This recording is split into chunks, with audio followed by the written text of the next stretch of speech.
बच गया बवदुख से जो आया शरण में आपके। वंदनम सत ज्ञान दाता, वंदनम सत ज्ञानमय, वंदनम निर्वाण दाता, वंदनम निर्वाण में। भक्ति दीजे नाम के सतनाम में विश्राम दे। भक्ति दीजे नाम के सतनाम में विश्राम दे। राधा स्वामी अपन कीजे, राधा स्वामी दाम दे। वंदनम सत ज्ञान दाता, वंदनम सत ज्ञानमय, वंदनम निर्वाण दाता, वंदनम निर्वाण में। राधा राधा राधा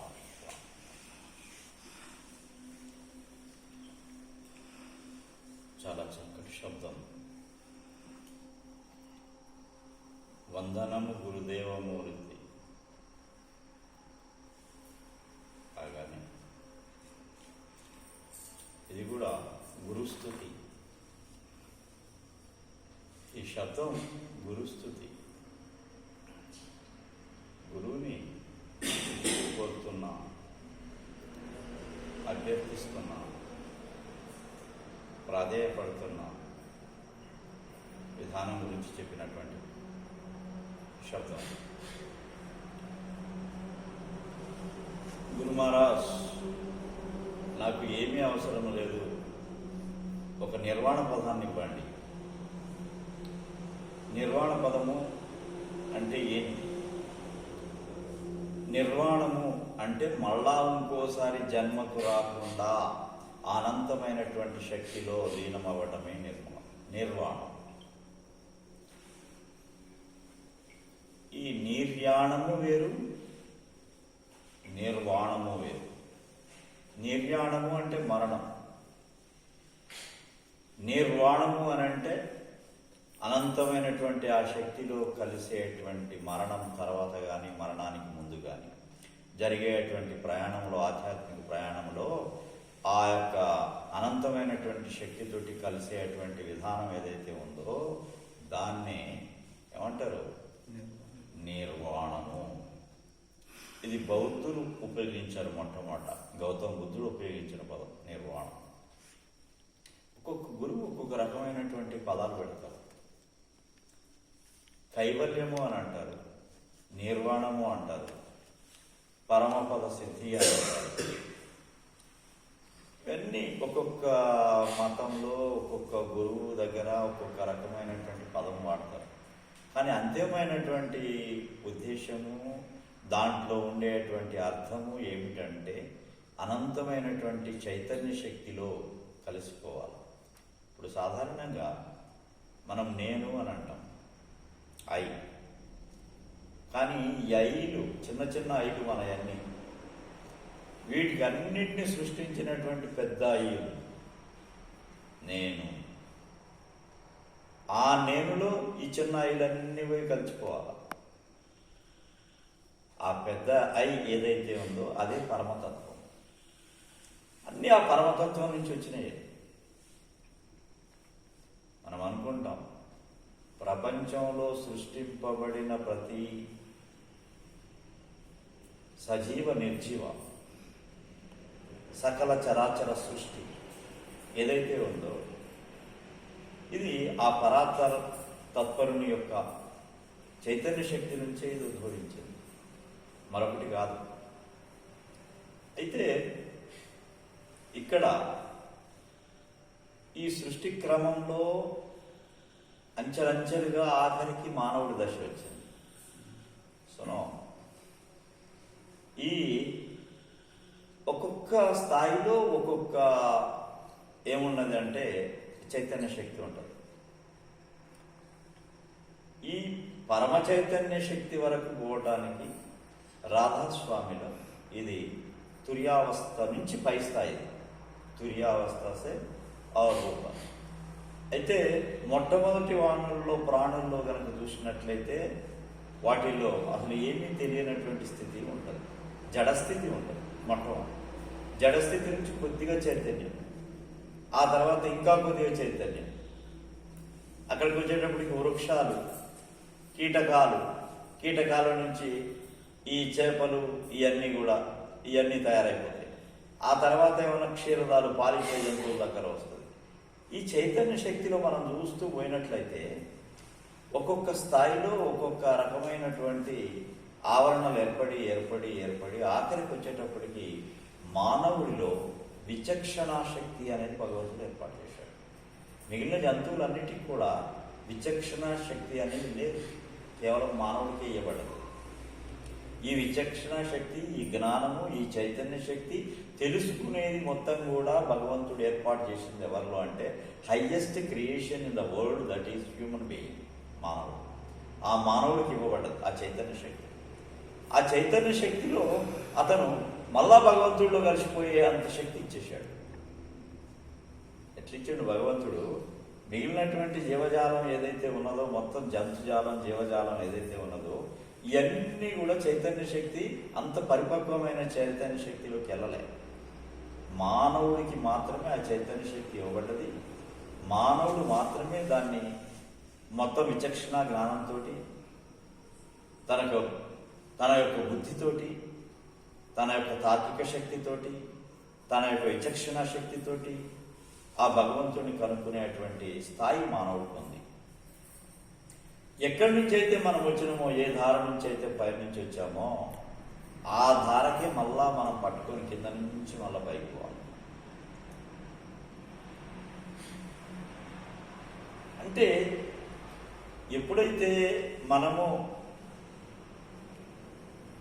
పూర్తి స్థాయిలో ఈ కింద వైపు, మొత్తం శరీరంలో కింది వైపు దాకా ఆక్రమించినటువంటి ఆ చైతన్య శక్తిని మళ్ళా పైకి తీసుకురావాలా, సాధన ద్వారా తీసుకురావాలి. ఈ భూమధ్యం, ఇప్పుడు మిమ్మల్ని టచ్ చేసిన భూమధ్యం, ఎందుకంటే ఇక్కడి నుంచి పైకి పోవాలి, ఇక్కడి నుంచి ముందు దాన్ని స్థిరం చేయాలి. ఏం చెప్తున్నా విఠాలు వినడం. ఇక్కడ కనుక స్థిరం కనుక అయితే నీకు మళ్ళా మానవ జన్మనే, నో డౌట్స్, ఎటువంటి అనుమానం లేదు. ఇక్కడ కనుక భూమధ్యంలో కనుక మనం నిలపగలిగితే ఇక మళ్ళా నీకు దొరికేది మానవ జన్మనే. ఇంకా మంచి జన్మ దొరుకుతుంది, ఇంకా విచక్షణతో. ఎందుకంటే ధ్యానం చేసి ఉన్నావు కదా, ఈ పూర్వ సంస్కారం ఉంది కదా. అట్లాంటప్పుడు మంచి గురువు దొరకవచ్చు, చాలా మంచి స్థాయి కూడా దొరకవచ్చు.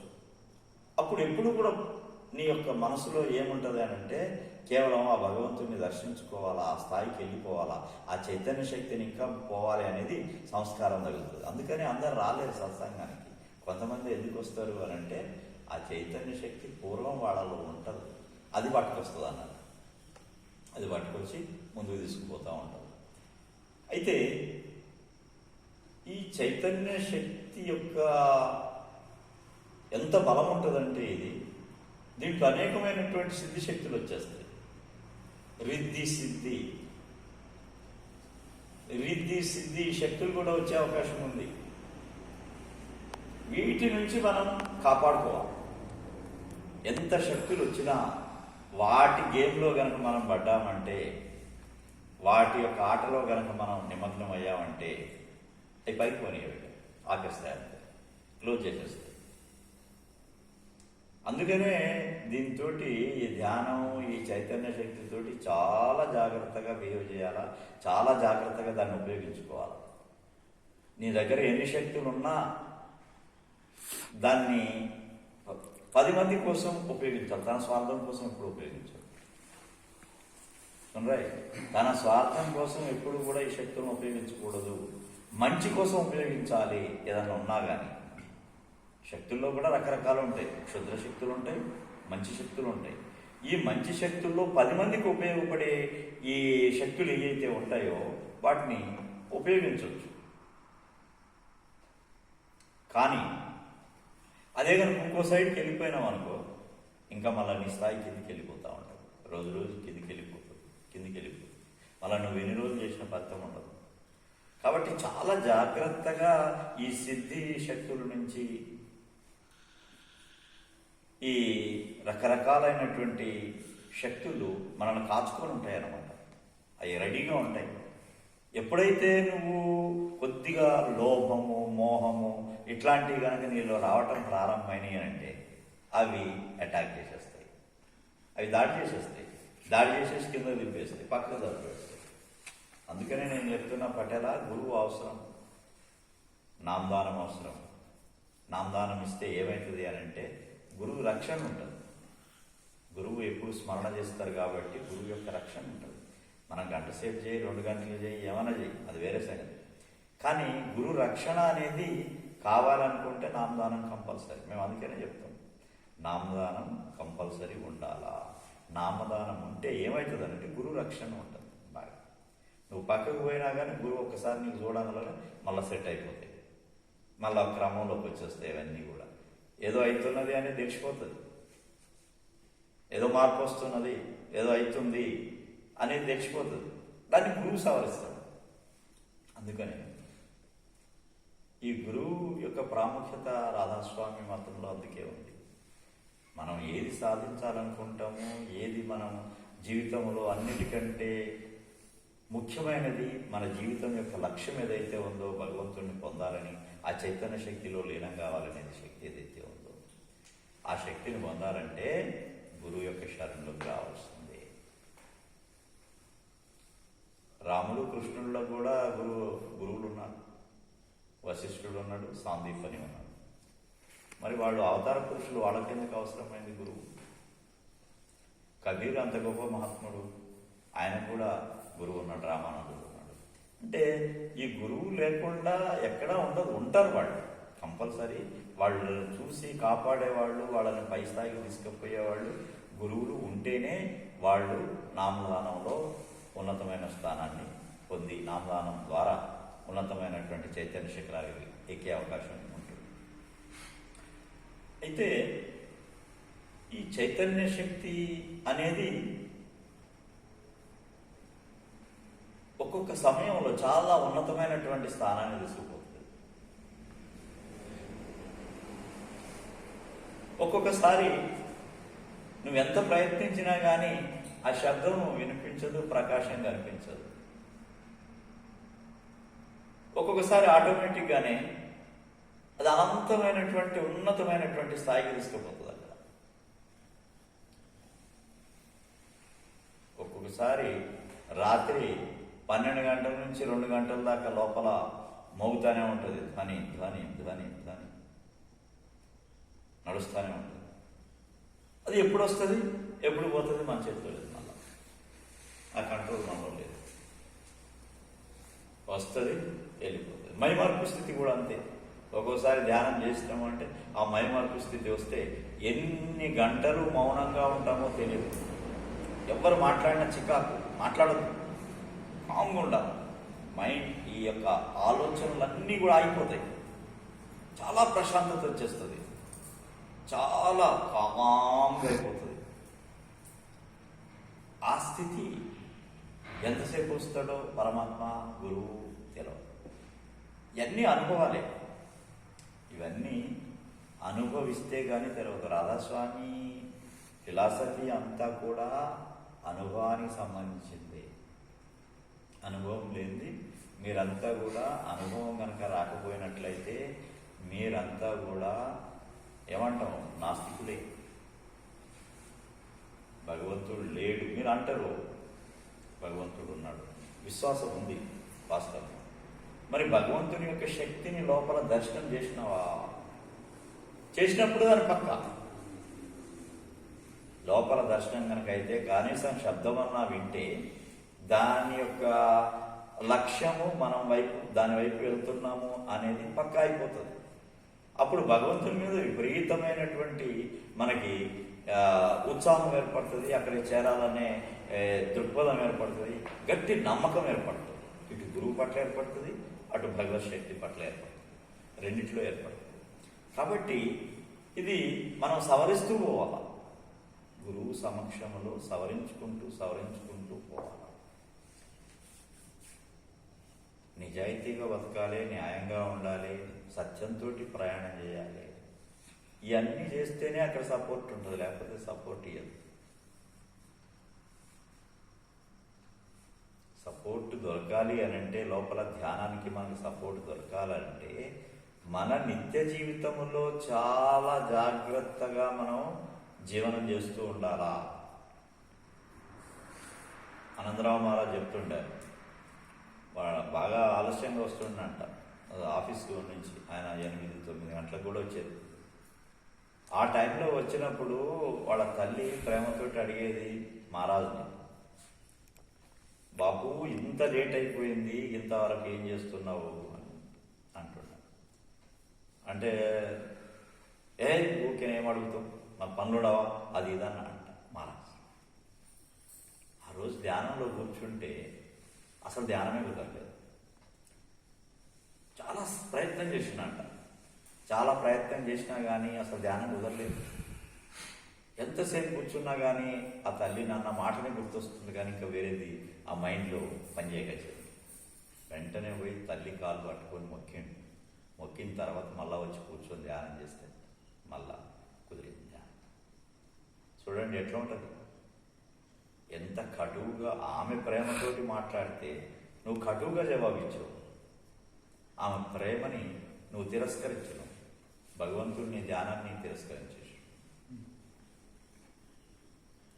అందుకనే ఈ మార్గంలో చాలా మంచి మార్గం ఇది. ఎంత మంచి మార్గం అని అంటే, ఇది చాలా ఉన్నతమైనటువంటి మార్గము, నిజమైనటువంటి మానవత్వము, అహింస, ప్రేమ ఇవన్నిటిని డెవలప్ చేయగలిగినటువంటి మార్గం. ఏ మతాన్ని దూషించే మార్గం కాదు, ఏ రకమైనటువంటి దేశస్థుడినైనా సరే మనం దూషించే మతం కాదు. ఇది ప్రకాశం శబ్దం, ఇది అందరికీ సహజమైన విషయం. ఏ ప్రపంచంలో ఎన్ని గ్రంథాలు ఉన్నాయో, ఎంతమంది మహాత్ములు ఉన్నారు, అందరు చెప్పింది ప్రకాశం గురించి చెప్తారు. వాళ్ళు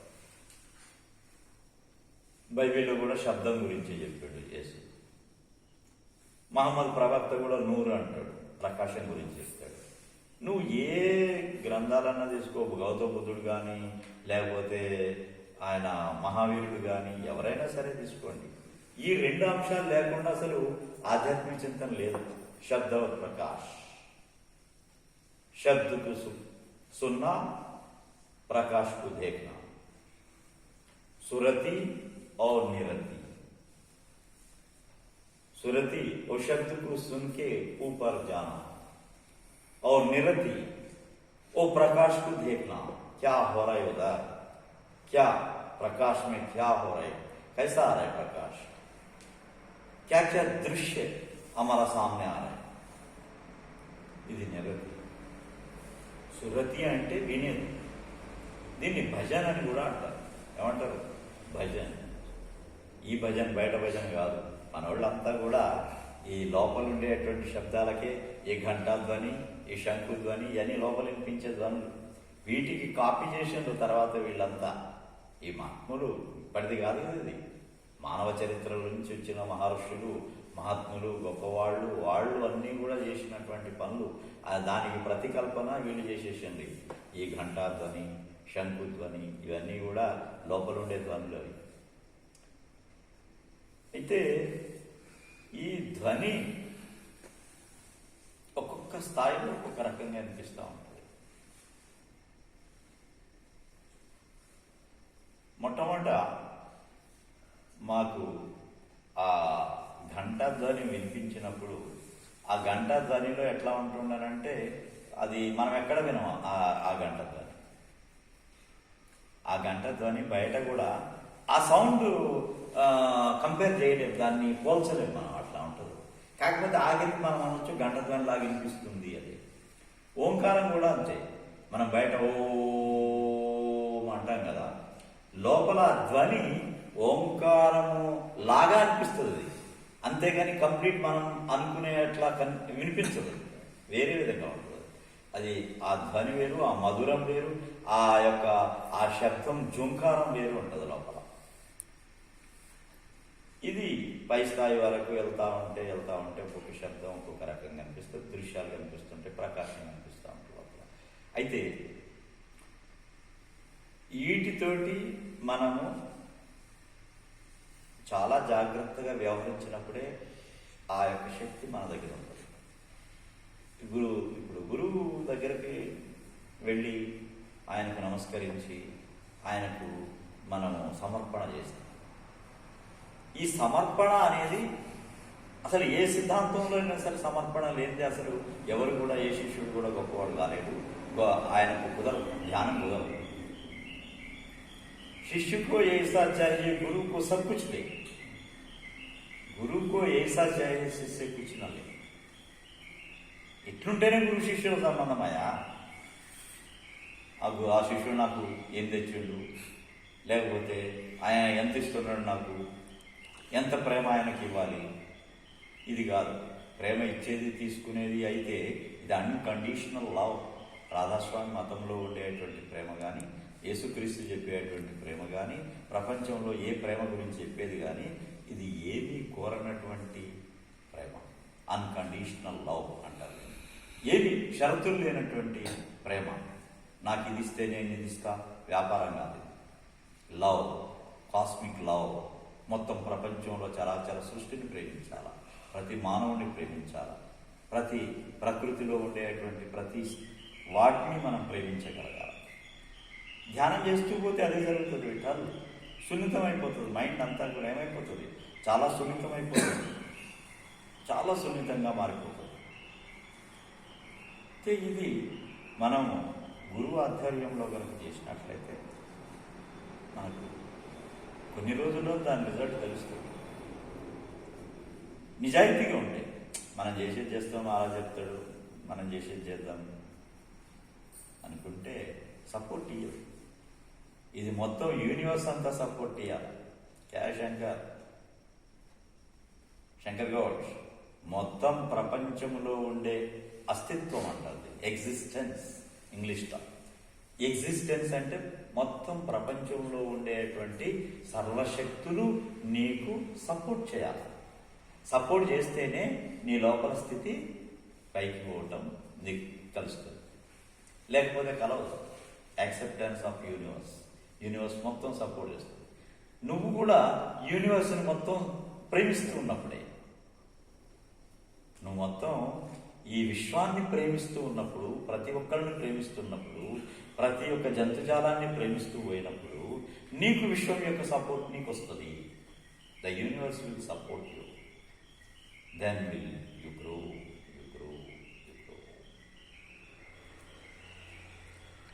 జన్ అనేది ఒక మతం ఉంది. జన్ దాంట్లో ఏమంటా అంటే సాధన చేసేవాళ్ళ విషయం ఇదంతా కూడా. సాధన చేసే వాళ్ళకి the grass grows in its own way. ఒక పదం, ఒక సెంటెన్స్ చెప్తారు వాళ్ళు. ఇప్పుడు ఏంటంటే, ఇప్పుడు గడ్డి ఉంటుంది కదా, గడ్డి ఎవరి ప్రమేయం లేకుండా ఆ సీజన్లో, ఆ వర్షాకాలంలో దానంతట అదే పెరిగిపోతూ ఉంటుంది. దాన్ని నువ్వేం డిస్టర్బ్ చేయలేదు. కాబట్టి నువ్వు ధ్యానంలో ప్రాక్టీస్ చేస్తూ పోతే, గురువుకు సమర్పణ చేసి పూర్తిగా ఏ అయితే పద్ధతులు చెప్పాడో గురువు ప్రకారం పోతే, నీలో ధ్యానం కూడా ఆ గ్రాస్ ఎట్లా పెరిగిపోతుంటుందో అట్లా పెరిగిపోతుంటుంది. No one can destruct, no one can stop. You grow. చైతన్య శక్తి. ఒకటే గుర్తుపెట్టుకోండి, మీరు ధ్యానం చేసేటప్పుడు ఏ ఆలోచనలు రాకుండా ఉంటే అది ప్యూర్ లవ్, అది ప్యూర్ చైతన్యం, చైతన్య శక్తి. మీరు ధ్యానం చేసేటప్పుడు కేవలం ఇది మైండ్ కనుక మొత్తం ఖాళీ అయిపోతే అప్పుడు అది ప్యూర్గా తయారైపోతుంది. ఇప్పుడు అంటాను చూడు, 24 క్యారెట్ల బంగారం లెక్క అట్లా తయారైపోతుంది. దాంట్లో ఏం కల్తీ ఉంటుంది. కల్తీ అంటే ఏంటి? ధ్యానం చేసేటప్పుడు బయట నుంచి వచ్చి కలిసేటువంటి ఏంటి ఆలోచన. ఈ ఆలోచన లేనటువంటి స్థితి ప్యూర్ లవ్. ఆ ప్యూర్ లవ్లోకి మనం ఎంటర్ కావాలి. అసాధ్యం కాదు, అది సాధ్యం. ఒకవేళ అసాధ్యమైతే ఎంతమంది మహాత్ములు ఎందుకైతారు? ప్రపంచంలో ఎంతోమంది మహాత్ములు ఉంటారు. మనం అనుకుంటాం ఓన్లీ రాధాస్వామి కాదు, అనేకమైన మతాలు ఉన్నాయి. అనేక ప్రయోగాలు ఉన్నాయి, అనేక రకాలైనటువంటి ధ్యానాలు ఉన్నాయి. హిమాలయ పర్వతాలలో ఇప్పటికీ కొన్ని వేల సంవత్సరాల నుంచి తపన చేసుకుంటున్నాం. అక్కడ అదృశ్య నగరాలు ఉన్నాయి లోపల హిమాలయాలలో. ఎంతోమంది మహాత్ములు వచ్చి కలుస్తుంటారు, పోతూ ఉంటారు, అక్కడ ధ్యానం చేస్తూ ఉంటారు. రకరకాలుగా ఉంటారు. మనుషులకు కనిపించే ప్రపంచం వేరు, మనుషులకు కనిపించని ప్రపంచం వేరు. మన కంటి యొక్క దృష్టి కేవలం కొంతవరకే క్యాచ్ చేయగలుగుతుంది. మన యొక్క మనసు కొంత పరద వరకే పనిచేయగలుగుతుంది. ఆ పైన పరది పనిచేయదు. మనం అన్నింటినీ హేతువాదంతో చూస్తే కానీ నమ్మను అని అంటాం. చూడు కానీ లోపల చూడు. కానీ ఎక్కడ చూడాలి? బయట చూసేది కాదు, లోపల చూసే దాంతో నీకు అర్థమవుతుంది. బయట చూసేదాంతో నువ్వు ఎంతైనా సరే నీకు తృప్తి కాదు, అది నిజం కాదు, ఇది కల్పన ఇవన్నీ. కాబట్టి ఆ తహతహ అనేది ఉండాలి.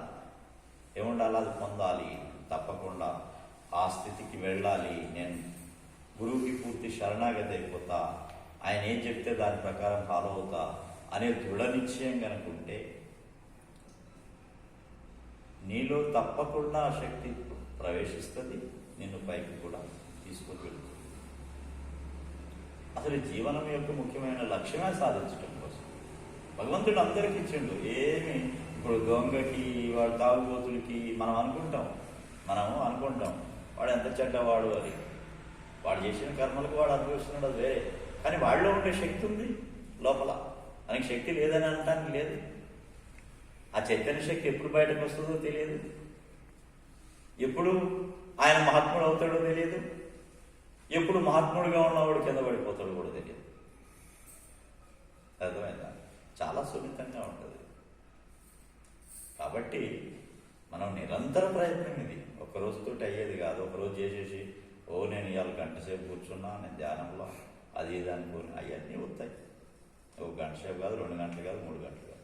నీకు ఎంత సమయము నిర్వికల్ప సమాధిలో ఉండగలిగినవు, ఆలోచన లేని స్థితిలో ఉండగలిగినవు, అది ముఖ్యం. నువ్వు 2 గంటలు కూకో, 3 గంటలు కూకో, మరి ఆ స్థితి లేనప్పుడు నీకు ఎంత వ్యర్థమే. మామూలుగా ఏయో ఆలోచనలు వస్తుంటే ఆలోచనలతో కూకున్నట్టు ఉంటాం, లాభం లేదు. కాబట్టి బాగా ఆలోచన చేయడం, ఆలోచన చేయాలి. గురువును పట్టుకోవాలి. గురువును పట్టుకుంటే విడవద్దు. ఇవాళ ఒక గురువు, రేపు గురువు అంటే అసలేం కుదరదు. గురువుని పట్టుకోవాలి ఒక్కళ్ళని, దాని ప్రకారంగానే నడవాలి.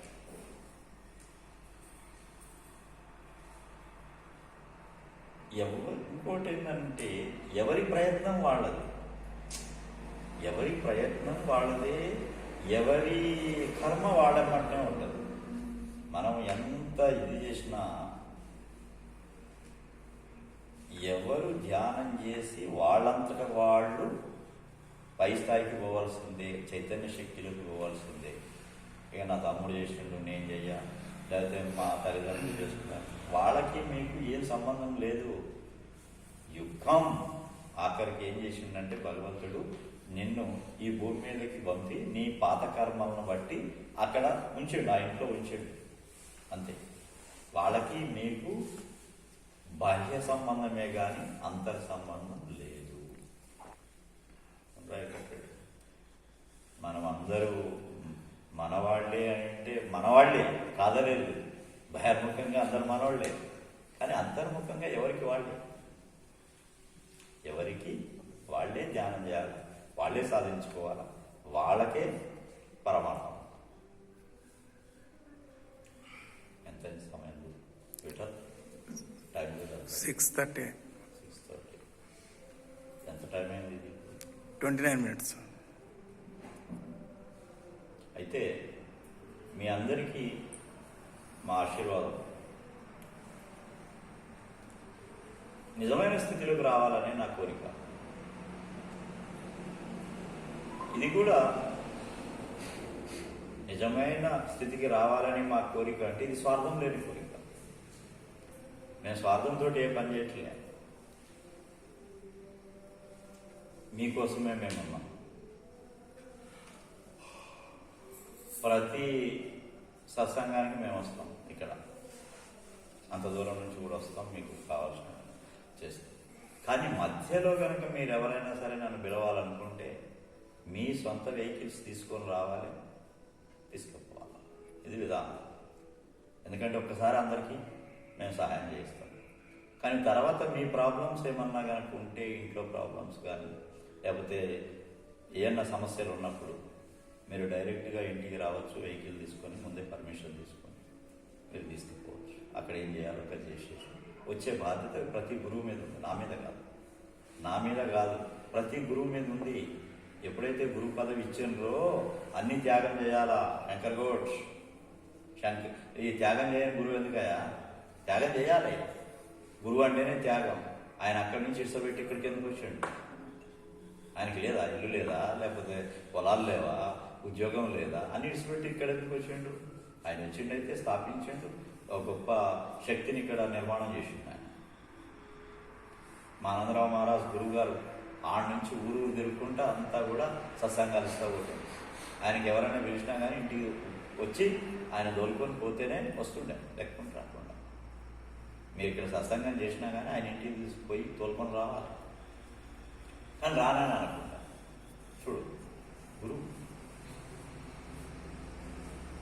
ఎంత భేదవాడైనా సరే పిలవనుకోకుండా రానని అనుకుంటా. అది గురువు. గురువుకి భేదవాడు ధనవంతుడు అనే తేడా ఉండకూడదు.